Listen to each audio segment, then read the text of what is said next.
LDF അധികാരത്തിലെത്തിയാൽ മുഖ്യമന്ത്രി താനായിരിക്കുമെന്ന സന്ദേശം പരോക്ഷമായി അണികളിലെത്തിച്ച് VS അച്യുതാനന്ദന്റെ മലമ്പുഴ പ്രസംഗങ്ങൾ.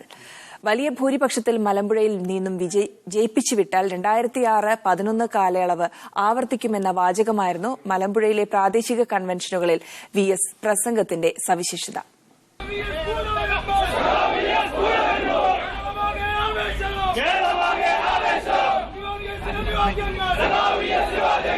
കഴിഞ്ഞ 3 വട്ടവും മലമ്പുഴ മണ്ഡലത്തിലെ ജനപ്രതിനിധിയാണ് കേരളത്തിന്റെ മുഖ്യമന്ത്രിയോ അല്ലെങ്കിൽ പ്രതിപക്ഷ നേതാവോ.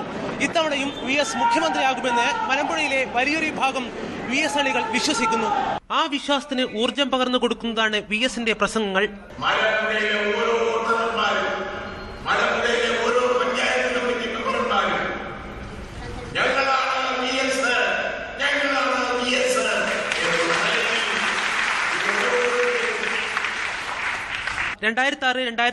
കാലയളവിലുള്ള സർക്കാർ വീണ്ടും വരുത്താൻ പ്രവർത്തിക്കണം.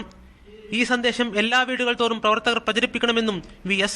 സ്വന്തം ഉത്തരവാദിത്വം ശരിക്കും മനസ്സിലാക്കിക്കൊണ്ട് മുന്നോട്ട് നീങ്ങുകയാണെങ്കിൽ മലമ്പുഴ ജയിക്കുമെന്ന് മാത്രമല്ല, കേരളത്തിൽ മഹാഭൂരിപക്ഷത്തോടുകൂടി കേരള ഗവൺമെന്റ് 2006-2011 പോലുള്ള ഗവൺമെന്റ് വാർത്തെടുക്കാൻ കഴിയുമെന്ന് ഞാൻ നിങ്ങൾക്ക് ഉറപ്പു നൽകുന്നു. ഇതോടെ അണികൾക്കും ആത്മവിശ്വാസം.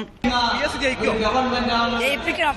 VS മുഖ്യമന്ത്രിയാകണം, എന്നാലേ പാവപ്പെട്ടവർക്ക് പറ്റുള്ളൂ. 3 ദിവസം മലമ്പുഴയിൽ തങ്ങിയ VS 20ഓളം പ്രാദേശിക കൺവെൻഷനുകളിലാണ് പ്രസംഗിച്ചത്. KM Biju, media 1, Palakkad.